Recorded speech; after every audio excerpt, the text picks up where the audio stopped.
You are listening to another bonus episode, our third one. And as y'all should know by now, this isn't your typical One Nation Under Crime. This is USBS, where we discuss the historical BS of the U.S.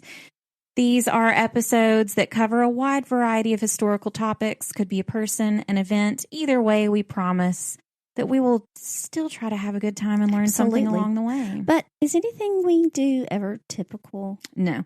Absolutely not. So I'm Kayla. And I'm Leah. And let's get into it again this week. After this, we only have 2 more of our bonus episodes. So sad. So, well, they can go over to Patreon and they'll be able to find us there. This is true. So they want more of us each week. Our sources for this week, we have Britannica.com. We have history.com, Legends of America, which is a very good website, and Mental Floss, which is also a good website as well. That has a lot of good long articles. I was going to say, I've read articles from Mental Floss. Long. So this week, the BS that we are getting into is literally the U.S. Oh. Not the U.S. as in the United States. Oh. U.S. as in Us? Uncle Sam. Oh. You know him. You love him. You might not love him.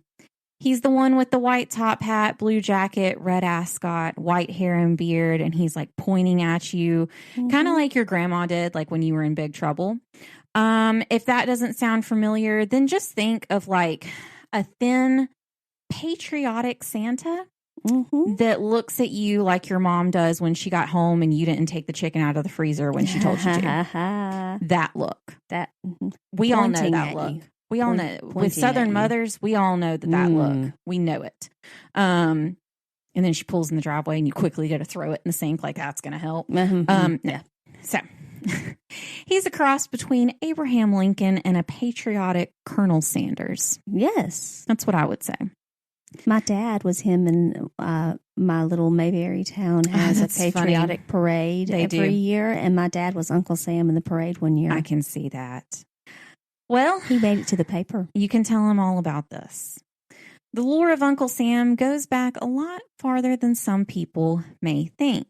Today, when a lot of people think of Old Sam, they think of the poster saying, "I want you for the U.S. Army" during World War I.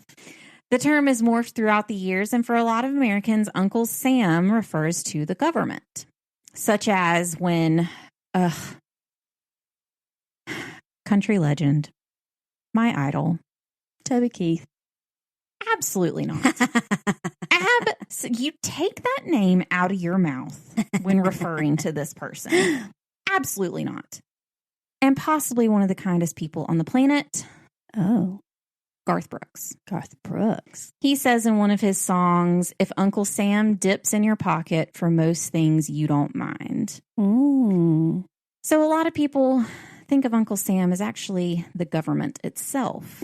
So if you had to guess, how far back do you think the depiction of Uncle Sam goes? If you had to put a year on it. So we all know around World War I. We've all seen it. So how far before that do you think, if you had to put a year, what year would you say Uncle Sam came to be? Well, obviously World War I. Which was about the early 1900s. So it was before that. So I'll say 1850. 1812. Well, the figure of Uncle Sam dates as far back as the War of 1812. Nice. Now, there is a main story for the origin of him that is most widely accepted. But as always, there are some historians who disagree and have other theories. Yeah, that happens. I'll touch on some of the differences, that historians have pointed out, but we're going to go with the most widely accepted story and the story with the most information. Because that's what we're here for. There you go. The official birth date for the person, Uncle Sam, is September 7th of 1766. Almost my birthday. Which makes him a Virgo like Leah. Wow. There you go. What was the year again? I got excited. 1766. There you go. So before the American Revolution. Mm-hmm. Not far before, but. The inspiration came from a man named Samuel Wilson. Sam was born in Massachusetts and served in the American Revolution when he was only 15. When the war ended, Sam and his brother, Ebenezer, nice, right, settled in Troy, New York, and opened a meat packing facility named E&S Wilson. Sam was described as a man of great fairness, reliability, and honesty who was loyal to his country. Locals started to call him Uncle Sam. Well, there you go. During the War of 1812, the soldiers were in great need of supplies and, most importantly, food.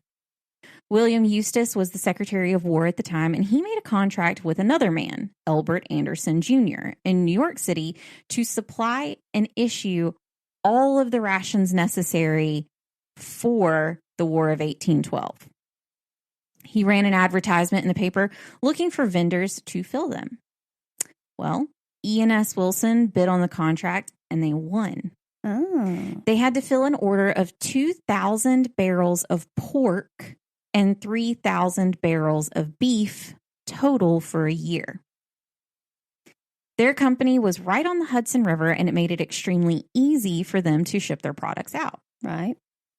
The meat would be packed in wooden barrels and stamped with U.S. for the United States. Like I said before, Sam was highly regarded by the locals, and he had the respect of the soldiers as well. So while the barrels were required to have the U.S. stamped on them, a joke started with the locals that U.S. actually stood for Uncle Sam. I can see that. Meanwhile, several of the soldiers that the meat was being delivered to were also from Troy and knew of Sam's nickname and started referring to the barrels as Uncle Sam's meat. However, this isn't the only patriotic symbol that the United States has had up until this time. And which is even funnier because when you think of Uncle Sam's meat, like now what we know Uncle Sam to be, they're saying it's government meat, which it is. So it's it makes it even funnier. I will say, my great-grandfather, he would get the government cheese, like the big old block of that yellow government cheese. Man, I used to love that stuff. Which is another podcast that a lot of people listen to, True Crime. Well, they have True Crime Obsessed and Obsessed with Disappeared, but on the Obsessed with Disappeared podcast with Patrick and Ellen, Patrick grew up extremely poor, very, very, very poor. And he grew up in Massachusetts. And so he'll always say something about like government cheese, like growing up with government cheese. I loved that stuff. It was just really funny. So, anyway, that always just cracks me up thinking of government cheese, every time I think about it. So just interesting. And then also what was funny is that a lot of the workers at the meatpacking factory were also like, they would bolster, kind of like joke around with Samuel and like intentionally call him Uncle Sam. It's like just to be like facetious, just to like make fun of him. Like we make fun of our boss sometimes, calling him Fabio. He's a legend in his own mind. Yes, he is. And so they would always do that to him as like a joke. And then it just stuck. That's great. So like I said, this is not the only patriotic symbol the United States had up until this time. Earlier personifications include a woman named Columbia, who first appeared in 1738, which is, of course, pre-U.S., but this is when the colonies were. Sometimes she is associated with another personification of Lady Liberty. However, Lady Liberty is actually labeled as Columbia's sister. Columbia was derived from Roman imagery, and the name came from Christopher Columbus. She appeared in artwork, architecture, and during the 18th and 19th centuries as a warrior and a guardian. Ooh. The District of Columbia actually comes from her. Oh, I like it. Brother Jonathan was another figure during the American Revolution that was associated with New England. Miss Columbia would be depicted with either Brother Jonathan or Uncle Sam for quite a while as a personification of the nation. But the image of Miss Columbia was abandoned by the nation. Oh. When she became the symbol for Columbia Pictures in the 1920s. Oh, man. So, yeah, as soon as Columbia Pictures did that, the U.S. goes, nope. Well, Get rid of her. And so they did. That's sad.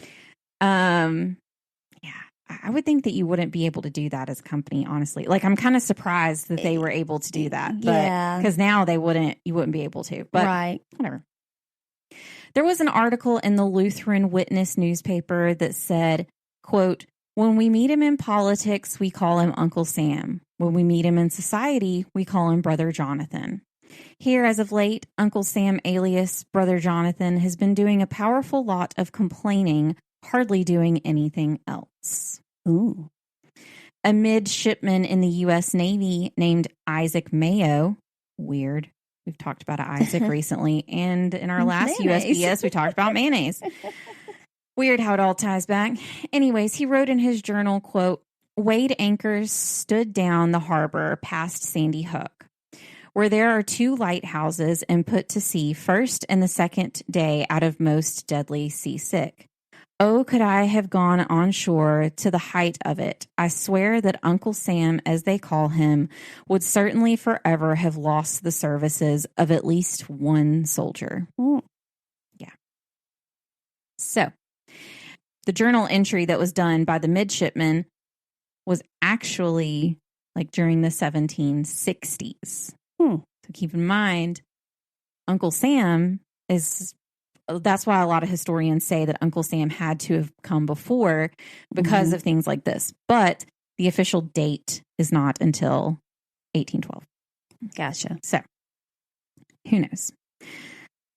Brother Jonathan and Uncle Sam were used interchangeably to represent the U.S. by American cartoonists from the early 1830s to 1861. Then in the 1860s to 1870s, political cartoonist Thomas Nast started to push the image of Uncle Sam more, and he built onto the original depictions of Uncle Sam. Originally, Sam didn't have the white beard or the star and stripe suit. The character is known to obviously wear that today. That's what we know Uncle Sam as. The cartoonist was known originally for his cartoons of Abraham Lincoln, so it's no surprise that the images of Uncle Sam were heavily influenced by Lincoln.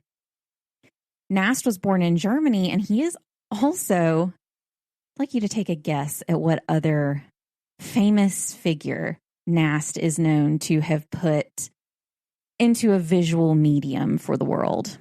Hitler? No. Oh. I don't know. Santa Claus.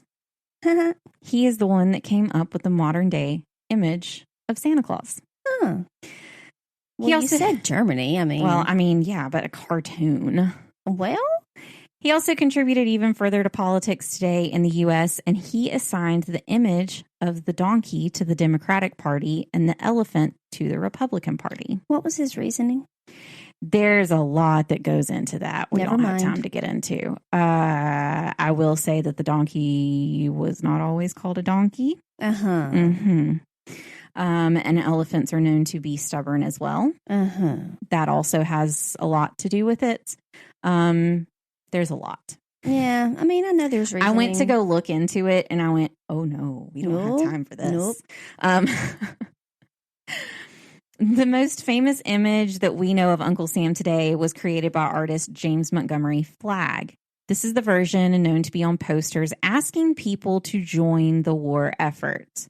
This popular image was first used in July of 1916 on the cover of the magazine Leslie's Weekly. The illustration was accompanied by the title, quote, "What are you doing for preparedness?" Flagg made 46 different World War I recruiting posters using the likeness of Uncle Sam. Cool. So that is why everybody knows it as well as they do, because that was when all of it kind of started and the height of it grew. The name Uncle Sam has also become associated with other American figures, such as Union leader and 18th President Ulysses Grant. Grant's original name at birth was Hiram, and we've talked about this before. He was Hiram Ulysses. But When he was nominated to attend West Point as a teenager, his sponsor wrote his name incorrectly. Instead of Hiram Ulysses Grant, it was written as Ulysses S. Grant. Yep. It's rumored that he went by Ulysses and not his first name, so when the sponsor wrote his name, he used S as his middle name because Ulysses' mother's maiden name was Simpson. And as we've seen during our episodes, typically the son's name used, it's his middle name is his mother's maiden name. Right. And then last name, obviously, his father's last name. So we've seen it in all of our episodes. Yeah, that happens a lot. So it wasn't common that he had a first and actual middle name. And he went by his middle name. His classmates decided that the S must have stood for Sam, as in Uncle Sam, and that became his nickname. The name Samuel Wilson will also be solidified in history today in another way. Oh, dear. In Marvel comic history. The first black superhero in Marvel Comics, the Falcon, is named Samuel Wilson. I never even realized that. It might be a coincidence or it might not be, but this is not a spoiler if you don't already know this by now. I don't feel sorry for you. Like I said, it could be a coincidence or it might not be, but in the print comics, Sam Wilson is currently Captain America. So now Captain America is Uncle Sam, a.k.a. Samuel Wilson. That's awesome. Nobody knows if that's intentional or not. That's pretty cool. But it's pretty interesting it to makes think. Me happy to think that it would be. I know. And I mean, you know this. It would make sense, but it's also like, was it just like how? Like you've got to be real clever to come up with that. Because the Falcon was a good print series in and of itself before it branched into Captain, which we know the Marvel Cinematic Universe and all of that. But yeah, so to think a cool Captain America is Sam Wilson. Yeah, that makes me happy to think that it was intentional. I really liked it. I thought when I was it was another moment where I was like, oh my gosh. And to think that not a lot of people realize that Sam Wilson is Uncle Sam. Right. Same person. Yeah. So it's just That's funny. Awesome. So now you can say that the new depiction of Uncle Sam is Captain America, which I'm totally fine with. Yeah. I mean, yeah. This is a different Sam, but I'm saying, original Captain America movie. Yes. Man, he is attractive. I love that movie. Set during one of my favorite time periods. Yep. Such a good movie. It is a good movie. He is gorgeous. Oh my gosh. Doesn't hurt. No, not at all. He is so handsome. It's fine. I'm just saying. Anyways, very attractive. Very attractive. Do you need a moment? I'm okay. Okay. I'm okay. And he's not the only Chris in the series either. Correct. We have Chris Hemsworth, which I do like Chris Hemsworth. He's not so bad. He's not so bad to look at either. It just depends on what you're looking for. But I will tell you, my favorite Marvel character is Iron Man. Everybody's has to be Tony Stark. But it's not. Tony Stark is hilarious. But I mean, yeah, he's my favorite just because of the snarkiness. I love him. He's my favorite. Yeah, I like Tony Stark a lot. I do. I will say, though, as far as movies go, the Captain America, series of movies, just the Captain America movies in itself are much better. They are good. But, I mean, I love it when so Thor, when, he has to go battle and it's the Hulk. It's, I know him. He's a friend from work. He's a friend from work. Oh, yeah. It's so funny. It's great. The Marvel, just all the Marvel movies are just, they're good. They're all good movies. My boyfriend has never watched Marvel movies and does not want to. What? He doesn't like them. All these movies he's making you watch and he's never watched them? I know. He saw, and this is not a spoiler for anyone. This will come out a few weeks ahead of now. But, and I haven't seen it, so I can't spoil anything. But my boyfriend took his son to go see Ghostbusters. Oh. And loved it. Oh, good. And he's a big Ghostbusters fan. My boyfriend is. Like original Ghostbusters. Loves Ghostbusters. Mm-hmm. And there was the whole thing of like the original Ghostbusters weren't going to come back for another one because mm-hmm. the director wasn't going to be doing mm-hmm. it anymore. And it was like out of respect for him and all this other stuff. And what's his name? Paul Rudd. Yes. Yeah. Yes. And now Paul Rudd is in this new one. And my boyfriend was like, he took his son as soon as it came out, he mm-hmm. took him to see it. And they actually saw it again when he went back home. Oh. And so, he was very, very impressed by the new Ghostbusters. He said it was funny. He said there were a couple of parts that were scarier than what he thought for his son. His son is younger. Right. He said that they were kind of like, there were a couple of times where there was like a jump scare or two, but mm-hmm. he said not in like a bad way. But he said, and it's one of those things, you see a movie the first time and you're like, oh my gosh, it was so good. Then you go see it a second time mm-hmm. and you pick up so much more. Right. And so after he saw it again, I was like, was it worth seeing it again? And he was like, it was so worth seeing it again.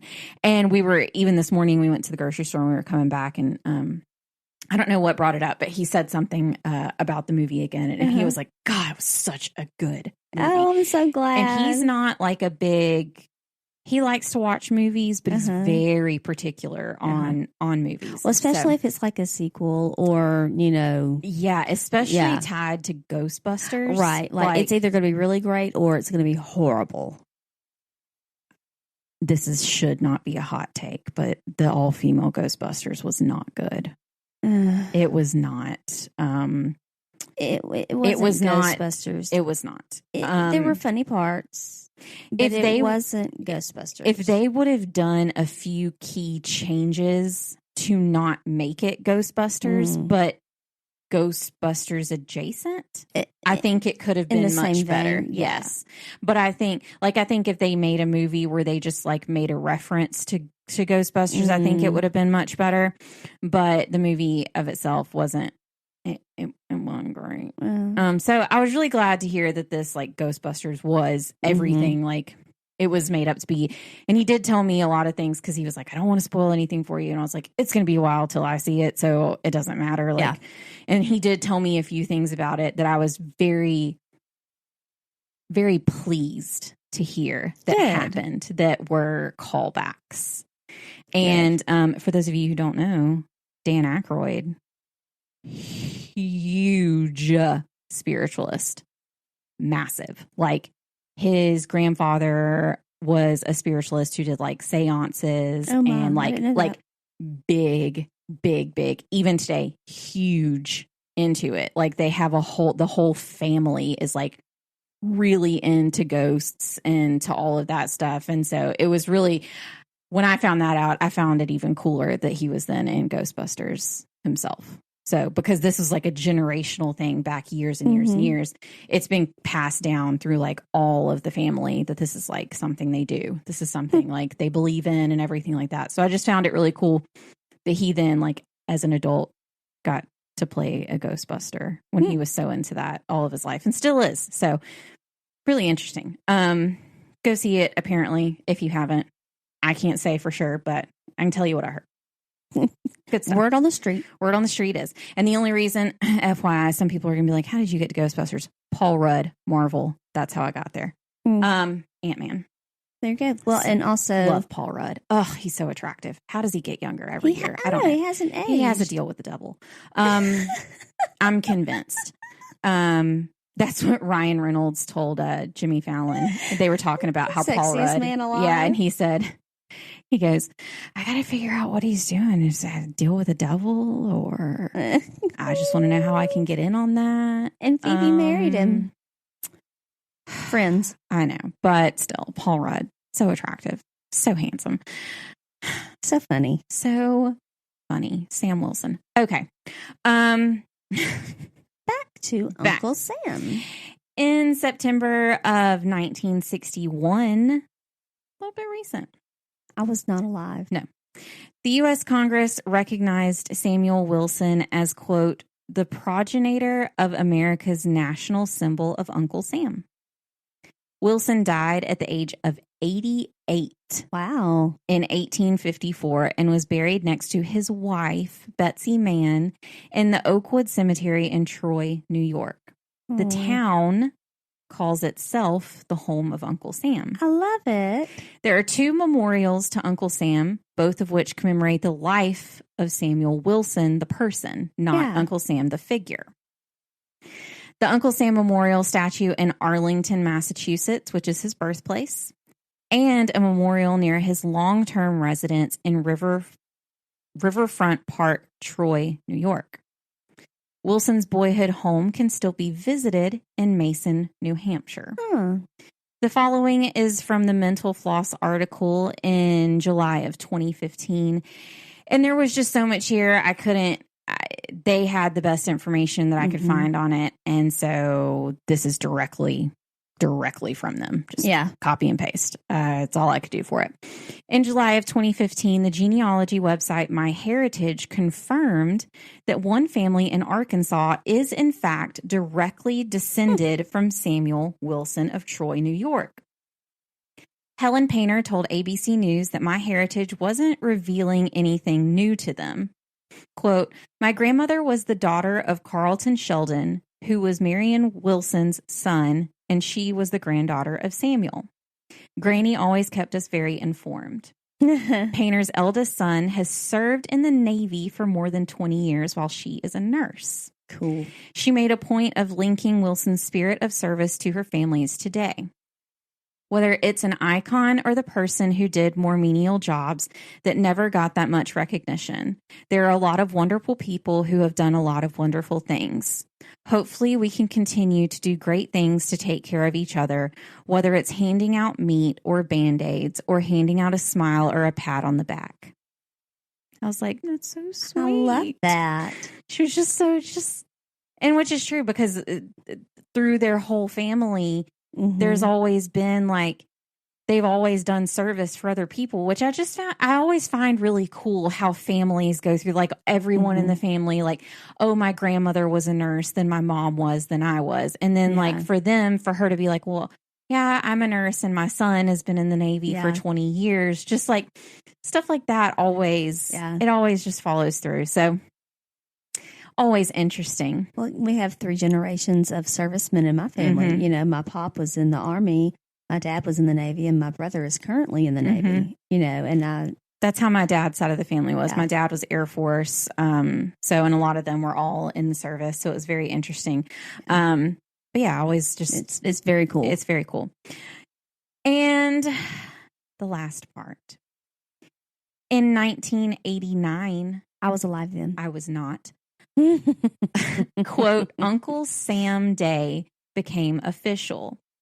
A congressional joint resolution designated September 13th of 1989 as Uncle Sam Day, which was the birth date of Samuel Wilson. Very cool. And that's the story of Uncle Sam and how he came to be. I love it. I always thought that was it was just one of those things that I was like, looking at, because I like to look up kind of like what happened during what time period. Right. And Uncle Sam popped up and I was like, he's not during this time period. And then I was like, oh, wait, he is. Like, we're way past Uncle Sam at this point where we are, because we're in like 1830s.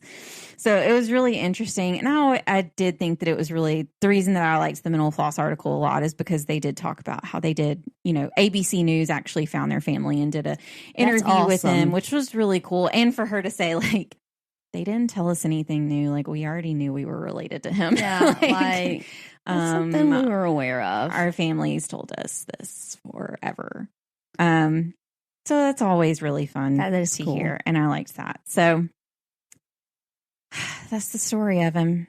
I love it. Even still today, people know who he is. And people still refer to the government as Uncle Sam. Even like the news, they always refer to the government as Uncle Sam. So it's always really interesting. And yes, I'm well aware of the Toby Keith song, people. It's just that Garth Brooks is a worldwide icon. It's fine. You prefer him.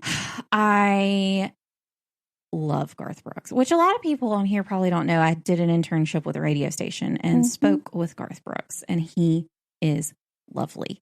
Everything you see about him is who he is. I will say that. He's very, I've been to multiple Garth Brooks concerts. I have a problem. My daughter has become a basic white girl because now her favorite song is Friends in Low Places. And I'm like, you know what?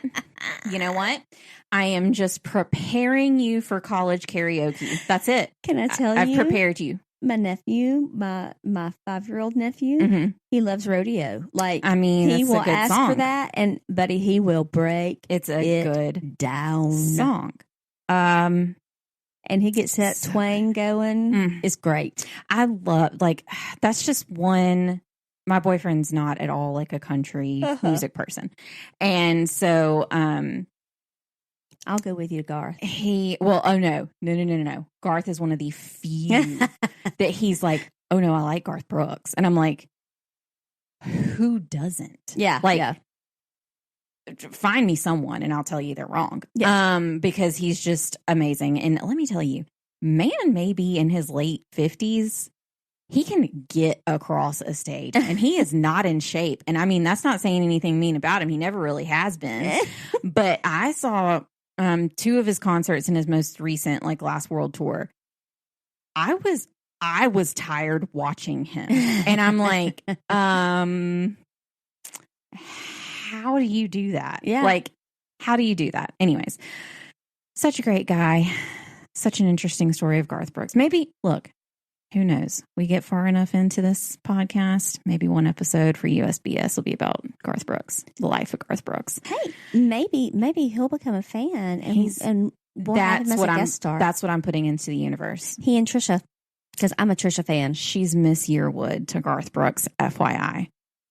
If you've never listened to an interview of them, he never, ever, ever refers to her as Trisha. He always calls her Miss Yearwood. And I just think it's the weirdest and cutest thing because they're married, but she grew her thing as Trisha Yearwood. Yeah. So I always find it so funny that he always, even on stage when, cause she was a part of the tour, he would call her Miss Yearwood. Well, Nick Saban refers to his wife as Miss Terry. Yeah. I mean, always calls her Miss Terry. I'm putting it out into the universe. Garth Brooks listens to our podcast, and he's a big fan. And so does Miss Yearwood. She's beautiful. Always has been. Lovely voices, both. Lovely people. Anyways, great songs. It's fine. Captain America and Garth Brooks. It's fine. Just crossover between the two. I'm just going to go ahead and say Captain America is a fan of the podcast too. Why wouldn't he be? So, anyways. We have a website and you can find any and all information on not Garth Brooks, but ONUC, which we know you're looking for. If you search for Garth Brooks, you will not find ONUC yet. One day it will be there. It is One Nation. Keep looking. Hey, it's there. OneNationUnderCrime.com is the website. We are One Nation Under Crime on Facebook, Instagram, YouTube, and at ONUC Pod on Twitter. Go leave us a 5-star review on Apple Podcasts and leave a comment for us. It counts more when you leave a comment, so we would greatly appreciate it if you do that. We do have a Patreon, which these episodes are going to be moving over to Patreon starting in 2022. So if you want to be on the inside track of getting those episodes, go to our Patreon, become a member. There are different levels of membership that you can do. And we would love it. And you get our undying love, which that is priceless in my opinion. I was going to say priceless. It's priceless. You never know. Facts are facts. You will have 2 more bonus episodes, which means we're 2 weeks out from the end of 2021. Oh. So thank you for listening to the 3rd bonus episode of USBS. We will see you here with more BS from the US.